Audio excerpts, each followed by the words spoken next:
इस समय हमारे साथ आध्यात्मिक गुरु और कांग्रेस पार्टी के नेता, आप पॉलिटिकल एडवाइजर भी हैं, समय समय पर कांग्रेस को सलाह देते रहे हैं। लेकिन आज नई संसद के उद्घाटन के अवसर पर आपने जो ट्वीट किया है उसको लेकर बहुत बवाल मचा हुआ है। आचार्य प्रमोद कृष्णन ने ट्वीट करते हुए लिखा है, धर्म दंड स्थापित हो गया, देवता पुष्प बरसाने लगे और गधे चिल्लाने लगे। अपनी ही पार्टी को ऐसा बोल दिया आचार्य जी आपने। नहीं, मैंने इसमें किसी पार्टी के लिए नहीं कहा है। मैंने इसमें एक विचार प्रकट किया है कि जब देश का सवाल हो, राष्ट्र का सवाल हो, मातृभूमि का सवाल हो, तो वहाँ सारे मुद्दे गौड़ हो जाते हैं। हमारी आपसी रंजिशें, मत भिन्नता, मतभेद सब खत्म हो जाते हैं। तो आज भारत के स्वाभिमान की, भारत के सम्मान की, भारत के गौरव की खुशी और उत्सव मनाने का दिन है। हमें नई संसद मिली है। आप किसको बोल रहे हैं ये तो क्लैरिफाई करना पड़ेगा ना। गधे चिल्लाने लगे, ये कैसा शब्द है लोग समझना चाहेंगे, क्योंकि कांग्रेस पार्टी की ओर से भी लगातार निशाना साधा जा रहा है। आरजेडी हो, जेडीयू हो, दूसरे विपक्षी दल जिन्होंने बायकॉट किया है वो सवाल खड़े कर रहे हैं। किसकी ओर इशारा है फिर? चित्रा जी, ये बताइए, ये भारत ऐसा देश है, इसकी परंपराएं, इसके ट्रेडिशन, इसकी रवायतें क्या हैं, संस्कृति, संस्कार और हमारी सभ्यता क्या है। दुश्मन के घर का भी उद्घाटन होता है, गृह प्रवेश होता है, तो हम उसे बधाई देते हैं। ये तो भारत का घर बना है, भारत की संसद का भवन बना है, हमारे देश का घर है। और पंडित नेहरू से लेकर के अटल बिहारी वाजपेयी जी तक जितनी इमारतों के उन्होंने उद्घाटन किए, क्या साथ ले गए? तो क्या इस भवन को मोदी जी साथ ले जाएंगे? हम नरेंद्र मोदी का विरोध करें, हम उनकी नीतियों का विरोध करें, हमें हक है। हम उनके फैसलों की आलोचना करें, हमें हक है। लेकिन देश की नवनिर्मित संसद का बायकॉट करना देश की जनता को बुरा लग रहा है। तो जो जन भावनाओं को आहत करने वाला फैसला जिसने लिया है, उन्हें मैं क्या कहूं। और कांग्रेस पार्टी के नेताओं ने आपसे सलाह नहीं ली थी, आप तो पॉलिटिकल एडवाइजर हैं। देखिए, अब ये एक बड़ा विचित्र और गंभीर सवाल है। किसकी सलाह कौन लेता है, किसकी सलाह से चलता है, ये हमारी पार्टी का आंतरिक मामला है। इसे अगर मैं सार्वजनिक करूंगा तो मुझे लगता है कि मैं उस मर्यादा का उल्लंघन करूंगा। आचार्य जी, लेकिन ट्वीट करके तो आपने, अब कांग्रेस पार्टी के तमाम लोग पूछेंगे ना कि आचार्य जी ऐसे ट्वीट क्यों करते हैं। बहुत सारे लोग आपसे नाराजगी भी जाहिर करेंगे, क्योंकि चिल्लाने वाली जो फहरिस्त है उसमें तो वो 21 दल शामिल है ना, जो लगातार मोदी सरकार पर हमलावर है। इसको लेकर ये मेरे ट्वीट को आप कैसे लें, ये आपका अपना विषय है। जैसे संसद का उद्घाटन हो रहा, कोई उसे ताबूत बता रहा है, कोई उसे कलंक बता रहा है। तो मैं पूछना चाहता हूं कि अगर भारत की ये संसद ताबूत है, तो भाई इस ताबूत में बैठने के लिए क्यों मरे जा रहे हो? क्या 2024 का जो चुनाव होगा तो जनता के बीच जाकर के कहोगे कि हमें ताबूत में बैठने का वोट दे दो? ये कैसी भाषा है भारत की संसद के लिए? ये तो शुभ दिन है ना, मंगल गाओ, खुशी मनाओ, ढोल बजाओ, भारत की संस्कृति का उत्सव मनाओ।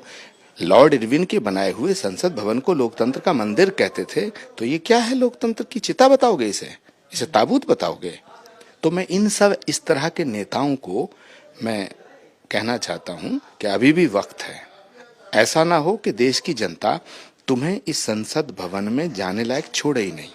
आप आरजेडी और जेडीयू पर निशाना साध रहे हैं, ऐसा कह के उन लोगों की ओर से ये बयान सामने आया है। राहुल गांधी ने भी प्रधानमंत्री नरेंद्र मोदी पर टिप्पणी की है कि वो इस गलतफहमी में नहीं रहे कि उनका राज्याभिषेक हो गया है। उनके इस बयान को कैसे देख रहे हैं? देखिए, राहुल गांधी जी एक बहुत ही महान तपस्वी हैं। वो जो बात कहते हैं तो उसके बड़े मायने होते हैं। उन्होंने किस परिप्रेक्ष्य में ये कहा है, मैं उसे अभी नहीं समझ पा रहा हूँ। कांग्रेस ने एक फोटो ट्वीट की है जिसमें पंडित नेहरू खड़े हुए हैं और बिल्कुल जूते के पास, पैर के पास छोटे से नरेंद्र मोदी दिखाई दे रहे हैं। और फिर उसमें लिखा गया है कि एक दो लाइनों में अपनी बात कही गई है। तो आपको लग रहा है कि इस तरह की तस्वीरों के जरिए मैसेज देने की कोशिश की जानी चाहिए, क्योंकि 2 बार के वो चुने हुए प्रधानमंत्री हैं नरेंद्र मोदी। देखिए, पंडित जवाहरलाल नेहरू को आधुनिक भारत का निर्माता कहा जाता है। उनका सम्मान होना चाहिए, उनका कद बहुत बड़ा है। लेकिन इसका मतलब ये नहीं है कि भारत के चुने हुए प्रधानमंत्री का अपमान किया जाए। तो यदि कोई देश के वर्तमान प्रधानमंत्री का अपमान करता है तो उचित नहीं है, ये देश को बुरा लगता है। आचार्य जी, मुझे आपकी बातों से ऐसा क्यों लग रहा है, थोड़ा जो दर्शक सुन रहे होंगे, कि आचार्य जी बीजेपी वाली भाषा बोल रहे हैं। सब कुछ ठीक चल रहा है आपका कांग्रेस का, कांग्रेस में? यह लग रहा है कि 24 के पहले आचार्य जी इधर उधर शिफ्ट होने वाले हैं? चित्रा जी, परिवार जो होता है वो एक व्यक्ति से बड़ा होता है और पार्टी परिवार से बड़ी होती है और देश पार्टी से बड़ा होता है। जब सवाल देश का है, जब राष्ट्र का है, तो राष्ट्र सर्वोपरि। मातृभूमि पर बलिदान जिन लोगों ने दिया वो हंस रहे, वो रो रहे होंगे। सुभाष चंद्र बोस की आत्मा रोती होगी, महात्मा गांधी की आत्मा रोती होगी, शहीद भगत सिंह, अशफाक उल्ला खां जिन्होंने इस मिट्टी के लिए अपने प्राणों को न्यौछावर कर दिया। 23 साल की उम्र में भगत सिंह ने फांसी के फंदे को चूमा, तो क्या उसने ये तसव्वुर किया होगा, क्या उसने ये कल्पना की होगी कि इस देश की संसद का निर्माण होगा, नई संसद बनेगी और इस देश के कुछ नेता उसका विरोध करेंगे? सेंगोल को लेकर भी विरोध किया जा रहा है। दक्षिण भारत से जिस तरह से यहाँ पर संत महात्मा आए, उन्होंने वैदिक मंत्रोच्चार के साथ सेंगोल की स्थापना की। स्वामी प्रसाद मौर्य समाजवादी पार्टी के नेता हैं, उनकी ओर से कहा जा रहा है कि दक्षिण भारत के ब्राह्मणों को बुलाकर और यहाँ पर बाकी लोगों का अपमान करने की कोशिश कर रही है बीजेपी। चित्रा जी, मुझे लगता है कि ये भारत सरकार का फैसला सही है कि दक्षिण और उत्तर भारत, उत्तर और दक्षिण भारत में बहुत सी विषमताएं हैं, असमानताएं हैं, भाषा की, खान पान की, संस्कारों की।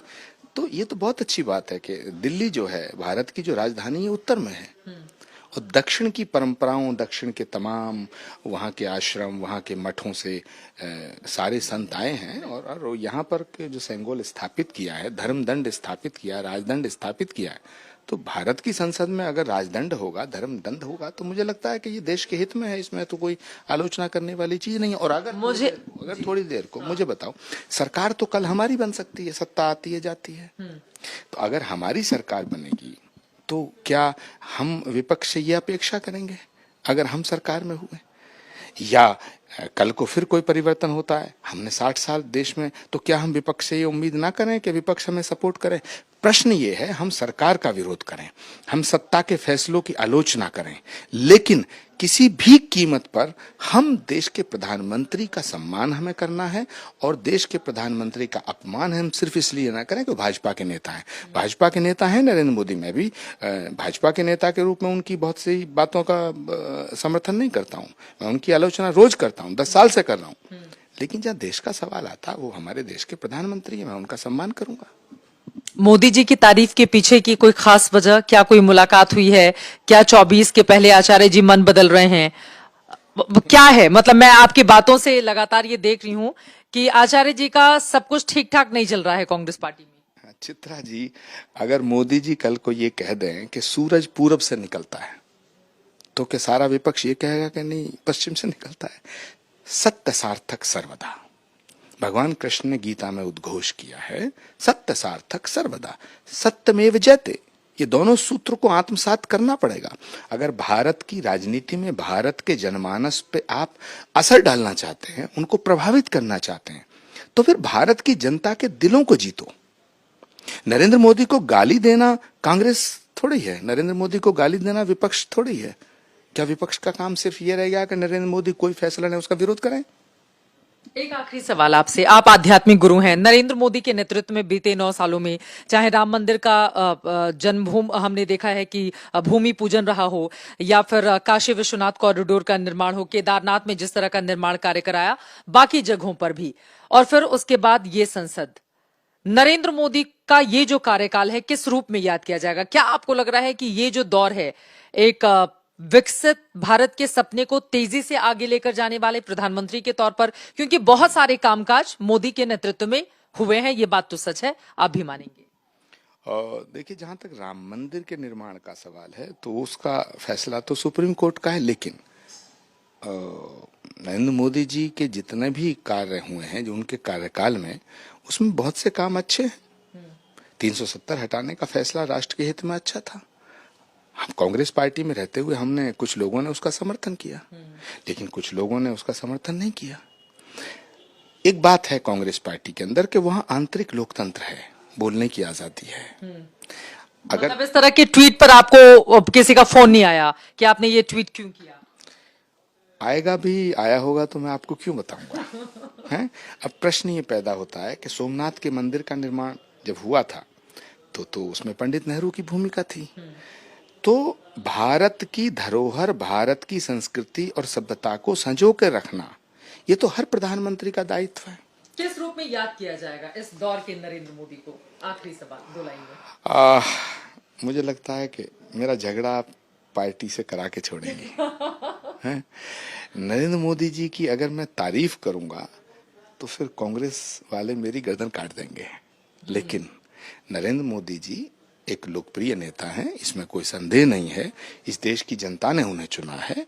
उनके बहुत से फैसले सराहना के लिए मैं उनकी सराहना भी करता हूं, लेकिन कई फैसले उनके ऐसे हैं जो उनके व्यक्तित्व से ऐसा झलकता है कि वो डेमोक्रेटिक कम है, डिक्टेटर ज्यादा है। ठीक है, चलिए बहुत शुक्रिया आपका आचार्य जी, आज तक से जुड़ने के लिए, बातचीत करने के लिए।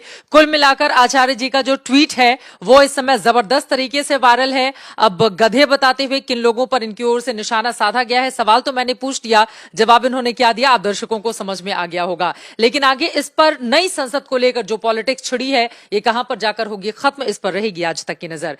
कैमरामैन संजय कुमार के साथ चित्रा त्रिपाठी, दिल्ली आज तक।